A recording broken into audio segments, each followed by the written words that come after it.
Hola, hola, ¿qué tal? ¿Cómo están, queridos amigos de este programa de Acuarela Latinoamericana?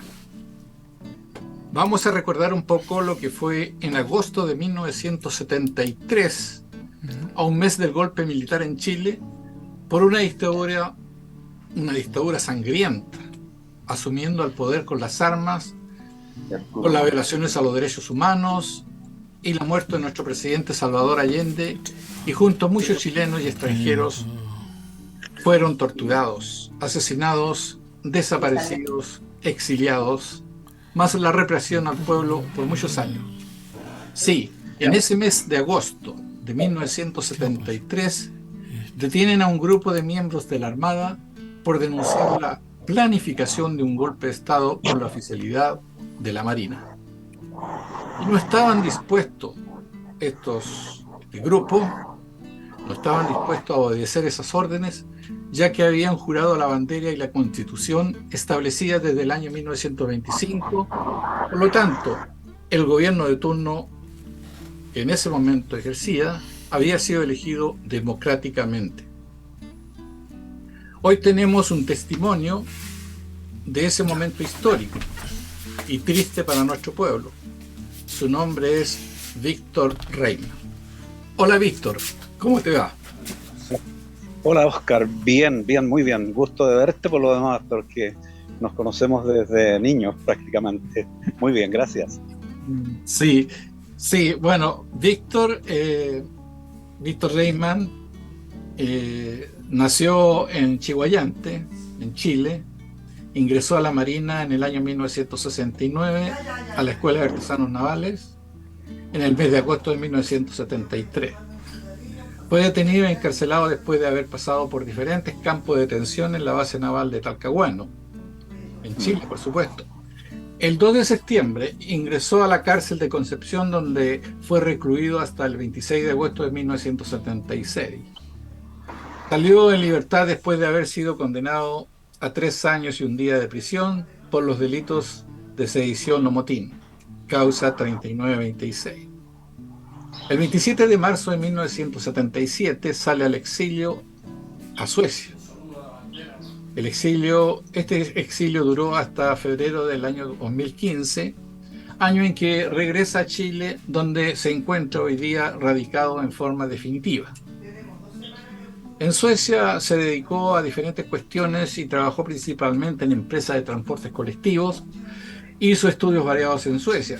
Estudió electrónica a nivel técnico, estudió importaciones y exportaciones, estudió para intérprete de español sueco en jurídica, laboral, asuntos sociales y salud. Hizo estudios de relaciones internacionales en la Universidad de Gotemburgo, estudios en minorías étnicas, sus idiomas y lenguas en la Universidad de Uppsala. Estudió calidad y recursos humanos en la Universidad de Örebro. Finalmente hizo una licenciatura en Transporte y Comercio en un instituto dependiente de la Universidad de Örebro. Recién llegado a Suecia, realizó cursos preparativos para ingresar al mercado de trabajo sueco y cursos equivalentes a educación secundaria. Parece que fuera yo que estuviera ahí, pero con algunas variantes después que llegamos a Suecia. De verdad, de verdad. Parece que me estuviera leyendo justamente, ya que somos del mismo proceso para los oyentes, y este testimonio que nos va a relatar me voy a sentir bastante identificado, bueno, de todo el grupo nuestro también. Bueno, Víctor, cuéntanos, tienes la palabra. Mira, la verdad es que si yo me quedo con esto de la detención política y todo eso, tendría que empezar el 9 de agosto del 73, tú lo conoces también. El 9 de agosto del 73, en la mañana, temprano en la mañana, había huelga, ¿no? Había huelga general y lógicamente costaba un mundo llegar al trabajo. Ese día yo salí a las 6 de la mañana de Chiguayante y llegué, calculo yo, entre las 11 y las 11:20 de la mañana al trabajo en Asmar. Eh, Producto de la huelga, como digo, tuve que tomar un camión desde Chiguayante a Concepción a eso de las 8:30 de la mañana. Esperé de las 6 a las 8:30, en la esquina de mi calle prácticamente, a las, como a eso de las 10, un poco más de las 10, apareció un bus de la base naval que venía lleno, pero me dio el espacio de poder llegar al trabajo. Llegué al trabajo y cuando entramos en lo que se llama la Puerta de los Leones, yo me di cuenta que algo, algo estaba ocurriendo, porque habían militares o infantes de marina armados por todas partes, e incluso los techos de las instituciones estaban militares parapetados arriba de los techos, y eso indicaba que algo estaba ocurriendo. Yo en su momento pensé que el golpe de Estado, que nosotros teníamos información que iba a ocurrir, había ocurrido ese día. Eso pensé yo. Bueno, llegué al taller, como digo, pasando por la guardia, el guardia de Asmar me preguntó, el portero de Asmar me preguntó que por qué venía tan tarde. Le expliqué, no hubo ningún problema. Cuando llegué al taller, me encontré con algunos amigos, compañeros, y me dijeron que se estaban llevando detenido a alguna gente. No me recuerdo, en este momento no me recuerdo a quién me nombraron, pero que se lo habían llevado detenido. Y eso me puso terriblemente nervioso, ¿no? Yo estaba trabajando en el crucero Prat, donde tenía compañeros, o sea, amigos marinos, que justamente compartían conmigo esto de que la situación estaba un poco caótica, que habían demasiados discursos políticos de los oficiales, que había apertrechamiento de armas en los barcos y en las instalaciones, que había apertrechamiento de víveres también, y esa situación la compartíamos con los marinos, ¿no? Porque en realidad trabajábamos con muchos marinos, pero al mismo tiempo los compañeros que venían de otros talleres también compartíamos esa información. Cuando yo me llegué al barco, al crucero Prat, hay una situación que me despertó mucha curiosidad y que me puso muy nervioso, y fue el teniente de guardia me dice: páseme la TIN, la tarjeta de identidad naval, y páseme su carnet de identidad. Y yo le digo al teniente: ¿y por qué? No, me dice: porque la rutina de hoy día es esa. Ya, le entregué los dos documentos, y a eso de las 12:30 concluyó. O sea, estuve solamente una hora dentro del barco y aproveché lógicamente de conversar con la gente que estaba dentro del barco, y también me habían comentado de que se habían llevado alguna gente, marinos uniformados de otros buques. Bueno, como digo, a las 12:30 más o menos salgo yo del barco. O sea, intento salir, primero que todo, y ya no estaba el teniente de guardia, había un cabo de guardia, y el cabo de guardia le pido yo mis documentos y me dice: te voy a entregar el carnet de identidad, pero el latín no. Y yo le digo: ¿por qué no latín? Porque latín la tiene el teniente, y el teniente no está aquí. Me fui mucho más preocupado, salí con destino al comedor, y en el comedor, lógicamente que todos los que nos conocíamos hablábamos de lo que estaba sucediendo, pero no sabíamos exactamente lo que estaba sucediendo. Nos comentaron, por ejemplo, que se habían llevado algunas personas de algunos talleres, los habían sacado los cosacos, y que no se sabía lo que estaba pasando. En ese intertanto, conversando con los compañeros, amigos, me comentaron que había gente que no había aparecido en el trabajo, entre ellos un compañero de grupo de apellido Cases, que no había llegado. Había otro compañero más que lo nombraron que tampoco había llegado. Humberto Lagos. Humberto Lagos. Exacto, claro. Humberto, justamente, que está fallecido por lo demás ahora. Bueno, resulta de que yo... Henry Gómez también parece, ¿o no? Me parece, porque él estudiaba, recuerda. Sí, porque Henry, acuérdate que lo detuvieron por ahí por el 12-13 de septiembre. Sí, sí, Parece que sí. fue él también, ¿no? Ah, también, Bueno, sí. como digo, También fallecido. también falleció, justamente.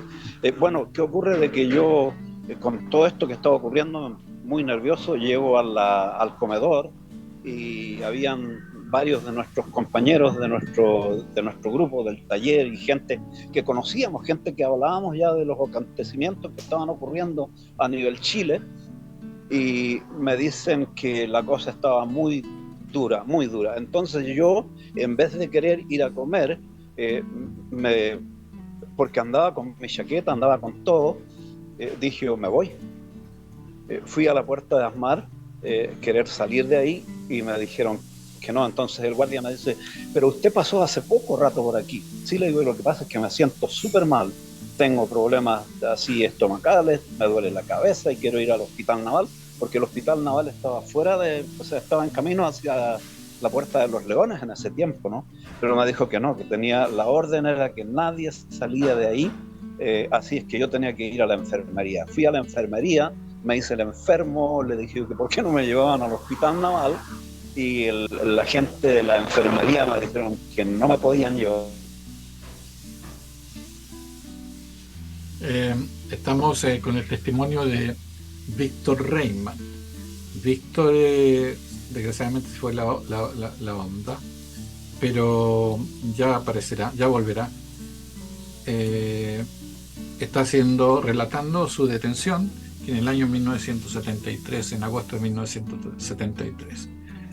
Eh, Desgraciadamente la imagen se fue, también la voz.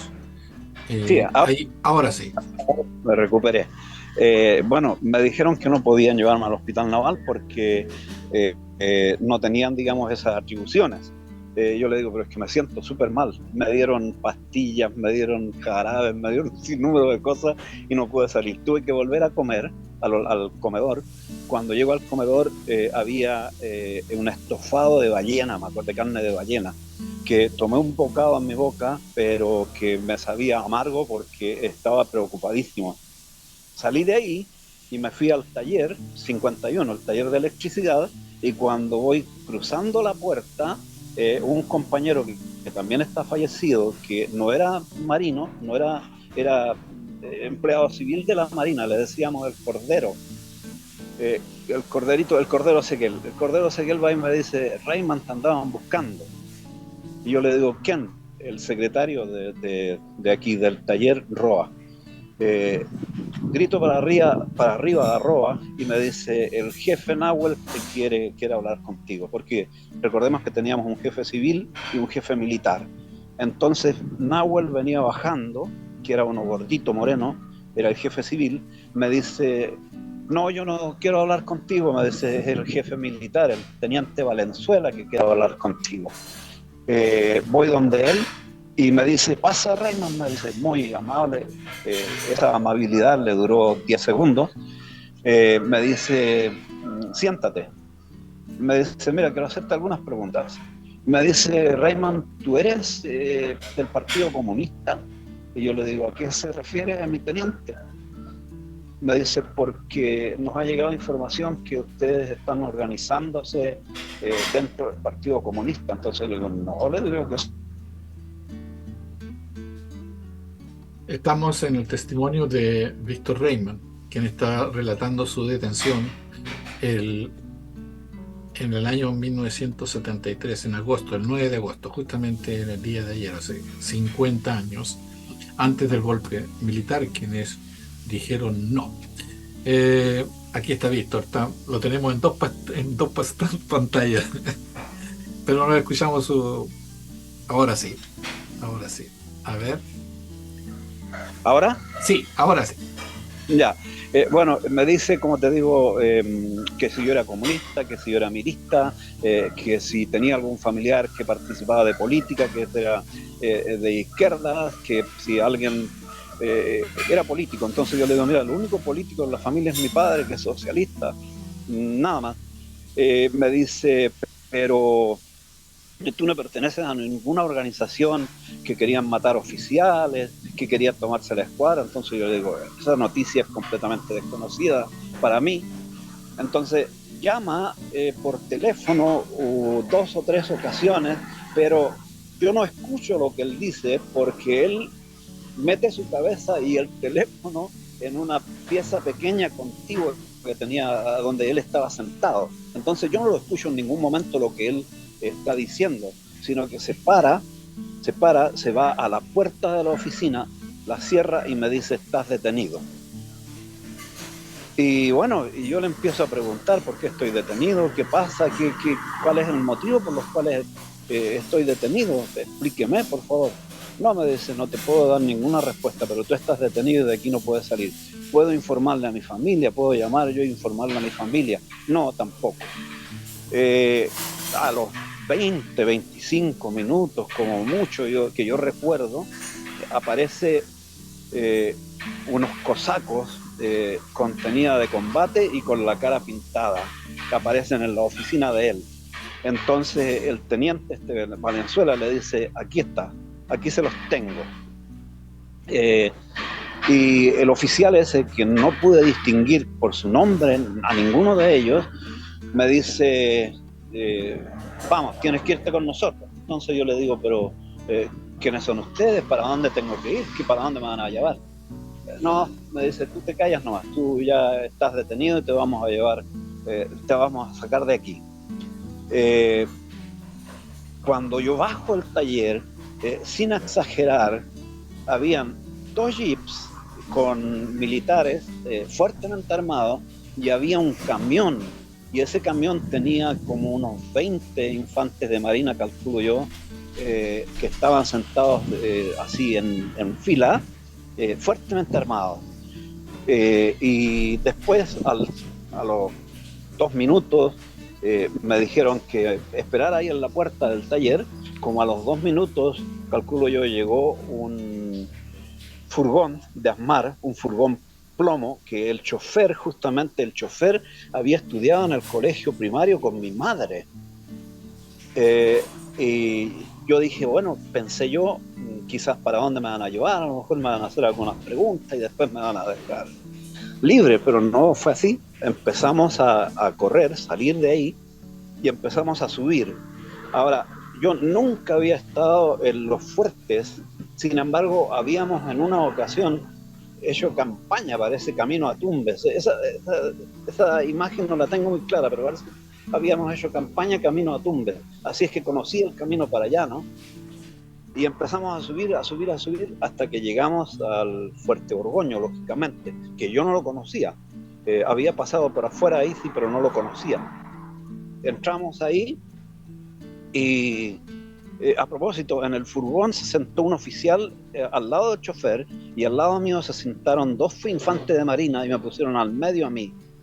Y bueno, y llegamos arriba y cuando llegamos al Fuerte Borgoño me dijeron que me bajara. Yo me bajé, fueron muy amables en el momento en que me dijeron que me bajara. ¿Por qué fueron amables? Porque iba una persona desconocida y que era el chofer con nosotros, ¿no?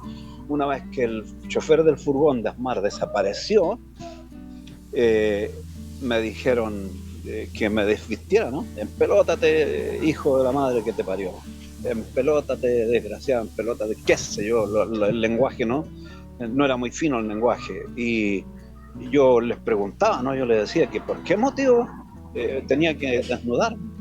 Y ahí me agarraron a culatazos, a patadas, a combos.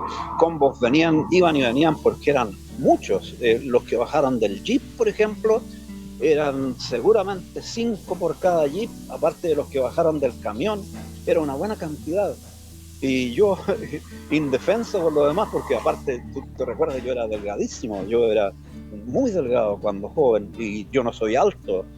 Entonces, cuando me desnudé, o sea, me desnudaron prácticamente porque ellos me tiraron los pantalones, uno me tiró de los zapatos, me acuerdo que me caí al suelo y me pararon a puras patadas, ¿no?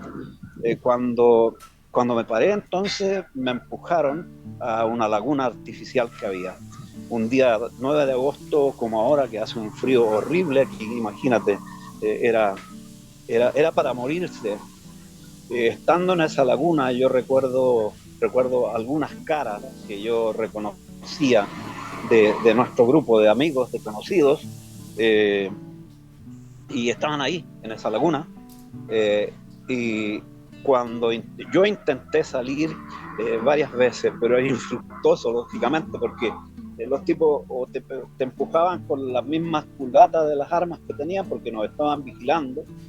Y ahí cuánto tiempo pasamos, yo la verdad es que no sé. La tortura fue, Víctor, la tortura fue más o menos parecida a todos nosotros en ese entonces.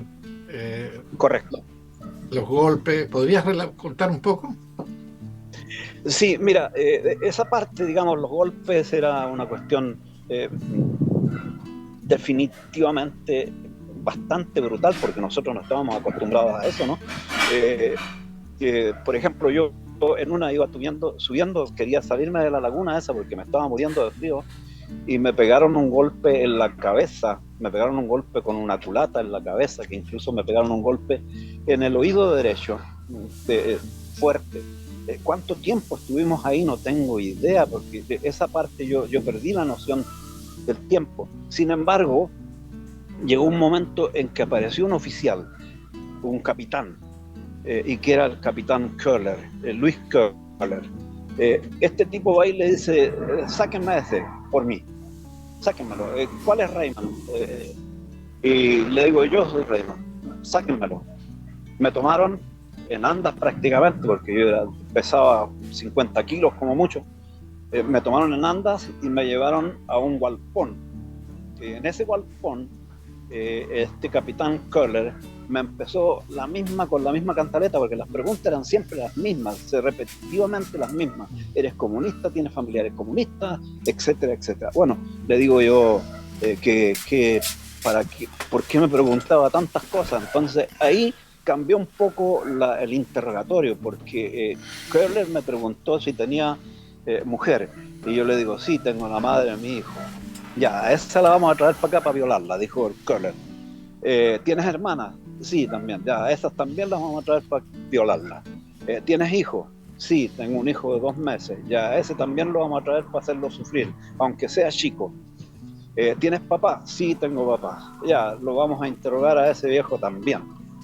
¿Tienes hermanos? Yo tengo 5 hermanos más. Aparte, somos 6 en total. Ya, a esos también los vamos a traer. ¿Tienes hermanas? Sí, yo tengo 2 hermanas. Ya, también los vamos a traer. Fue repetir, o sea, dio una vuelta con toda la familia, ¿no? ¿Qué le iban a hacer a cada uno de ellos? A mi mamá también le iban a tomar presa. Y eso me asustaba enormemente, ¿no?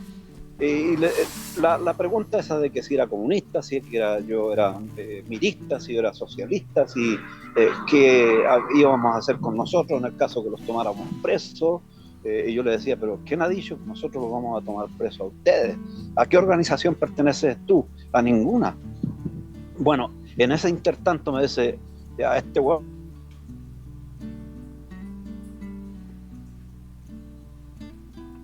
Estamos escuchando a Víctor Raymond, quien está entregando testimonio de lo que fue su detención en el año 1973 ante el golpe militar.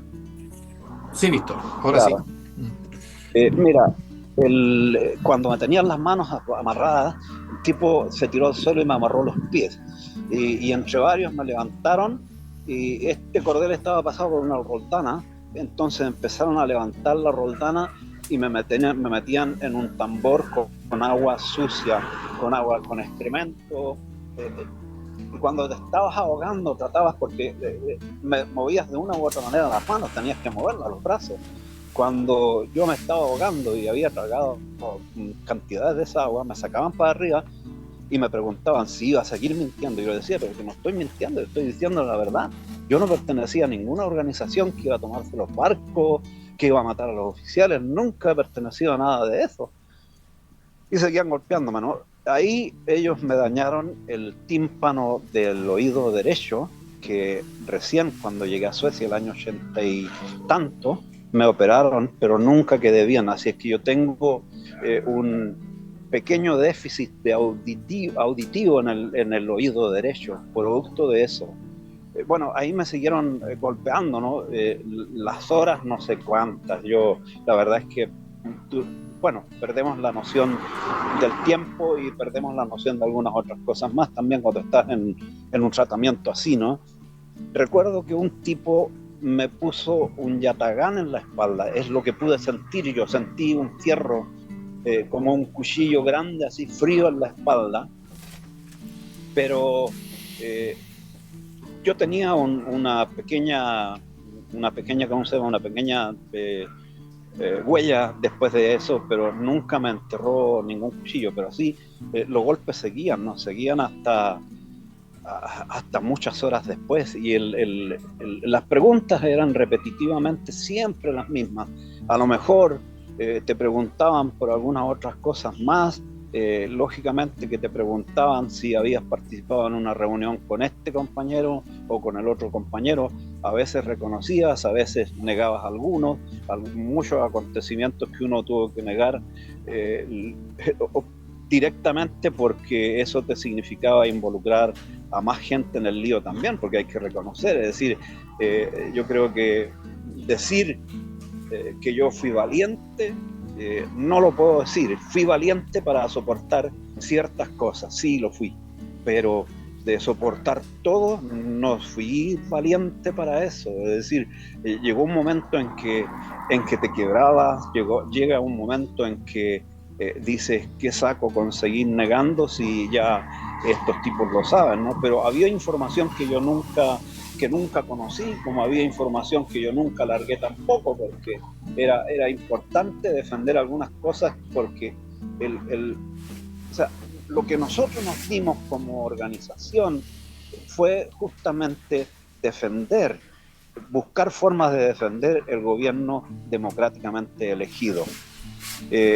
Juramos a la bandera, juramos servir fielmente a esa patria y eso lo manteníamos porque de eso se trataba. Nosotros sabíamos que venía un golpe de Estado, que había un golpe de Estado en ciernes. Yo me recuerdo haber recibido la información en una reunión por ahí, recibir la información de que el golpe de Estado se realizaría entre el 8 y el 11 de agosto. Esa información la obtuve yo en una ocasión.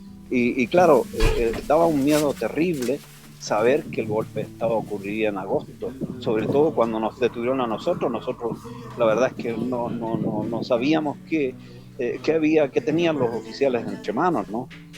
Después de salir de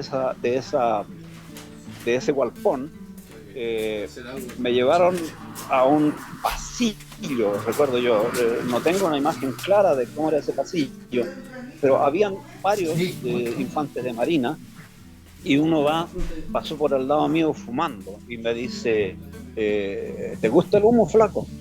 Y yo le digo, no fumáis. No, le digo, no fumo. Yo prácticamente he fumado en fiestas, pero nunca he fumado, nunca he sido un fumador. Entonces me pasa un cigarro y yo lógicamente no lo tomo, y viene, o sea, aquí hacen el rol del bueno y el malo, ¿no? El que me pasa el cigarro es el bueno y después viene un tipo y me dice, ¿no fumáis? No fumo. No fumo, mi teniente, me dice. No fumo, le digo yo. Y me pega un combo, pero en plena boca, y sangré de los dientes, y me quedé ahí, que no podía hacer nada, ¿no? Y me dice... Se ve la imagen, pero la voz desaparece. Ahora sí.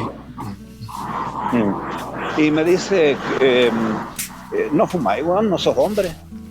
No le respondí absolutamente nada, sino que después viene y toma el cigarro que ya se estaba acabando y va y me lo refriega en un brazo, en la parte, no en la parte interior, sino en la parte exterior del brazo, me lo refriega y se apaga el cigarro, ¿no? Después viene el bueno, como a los 5 minutitos después viene el bueno y me trae una taza de café. Un frasco de café, una taza, un vaso de café. Y claro, con el frío que teníamos, porque tiritábamos como perros sin ropa, desnudo ahí, va y me dice, flaco, me dice, te traigo un cafecito. Lo puso en una mesa y yo iba a tomar el café cuando viene el malo de atrás, le pega una patada a la mesa y me manda el café lejos, ¿no?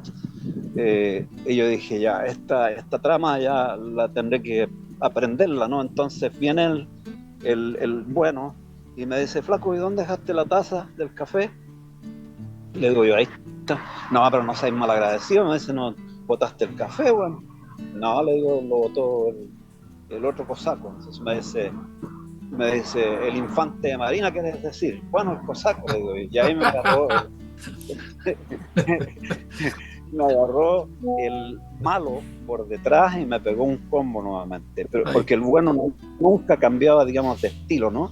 Entonces viene el tipo, el bueno nuevamente, y me trae una nueva taza de café, pero ahí yo no me la tomé, ni siquiera la tomé en mis manos, nada de eso.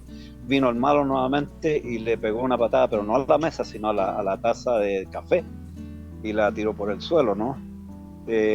Esto tiene que haber sido más o menos, yo calculo, 9, 10 de la noche ya, porque después nos trajeron, o quizás más tarde... Disculpa, Víctor, que te interrumpa, yo me reí un poco porque ese jueguito del bueno y el malo, a todos nos hicieron eso, a todos nos hicieron la misma, de una u otra forma. Mira, nos están quedando 5 minutos, a lo mejor vamos a tener que continuar en otra oportunidad. Lo vivido después, o sea, en 5 minutos trata si queda pendiente cosas, la podemos seguir después, ningún problema. Sí, mira, la verdad es que dentro de las cuestiones que ocurrieron después, y voy a ser mucho más sintético, fue cuando nos llevaron a la fiscalía. Me pareció muy extraño cuando nos llevaron a la fiscalía ese día en la mañana, eso de las 11 de la mañana creo que fue, y que el fiscal Fernando, ¿cuánto se llamaba? Se me olvida el apellido. Jiménez. Fernando Jiménez. Sí. Fernando Jiménez, en vez de interrogarnos, nos amenaza con enviarnos nuevamente al Fuerte Borgoño. Me pareció extrañísimo, ¿no? Me pareció extrañísimo. Incluso ese fiscal mandó a interrogar a mi padre, lo pidió que se fuera a interrogar, lo interrogaron, pero no pasó nada con mi papá. Ahora, saliendo de la fiscalía, ya nos enviaron a diferentes partes. A mí me enviaron a los camarines del estadio de la base naval. Y ahí los camarines del estadio de la base naval, me acuerdo que quisieron de alguna manera hacernos perder la orientación, el día, las comidas y todo eso. Ahí yo estuve quizás 1 o 2 días. Después nos pasaron al gimnasio de la base naval. Ahí ya no estábamos no estaba tan estricta la cuestión esta de no conversar entre nosotros, pero igual eran estrictos, ¿no? Ahí estuvimos también varios días, y después a mí un día me llevaron al hospital naval por la cuestión del oído, ¿no? Porque el oído a mí me sangraba, el oído derecho, me dolía mucho. Me llevó un infante de Marina de apellido Parra, que le decían Parrita, y ese tipo, camino al hospital naval, y desde el hospital naval hasta el gimnasio, me trató terriblemente mal, me golpeaba, me culateaba, me pegaba con el fusil por la espalda. De ahí nos fueron a buscar y nos llevaron a la isla Quiriquina. A mí me llevaron a la isla Quiriquina. Me subieron a un camión, a varios de nosotros. Yo no me recuerdo quiénes más, pero sí me recuerdo que parece que estaba el Piolo Ruiz allá. Habían varios marinos que yo después les reconocí la cara, ¿no? Y llegamos a la isla Quiriquina, y a mí me fueron a buscar un día en la mañana un capitán de apellido Enríquez. Fue en un yate a buscarme a la isla Quiriquina, porque él quería saber qué íbamos a hacer nosotros con la gente que estaba en una lista. A mí me pillaron una lista en el guardapolvo del trabajo, donde aparecía este capitán Enrique, aparecía nuestro jefe, Valenzuela, aparecía un jefe que había sido mío antes, el capitán Bull, aparecían en esta lista. Entonces el tipo, comandante Enrique, me preguntaba a mí qué íbamos a hacer con estas personas, si los íbamos a matar, en el caso de que nosotros nos tomáramos la escuadra, porque ellos tenían esa imagen de que nosotros nos íbamos a tomar la escuadra, ¿no? Y ahí me pasearon por la bahía de Talcahuano cualquier cantidad de horas, yo calculo 3-4 horas, y en reiteradas ocasiones me dijeron que me iban a tirar al agua, porque total, nadie de la familia sabía dónde estábamos nosotros ni cómo estábamos, ¿no? Al final el tipo me dice, mira, si tú reconoces que ustedes iban a matar a los oficiales, si tú reconoces que ustedes iban a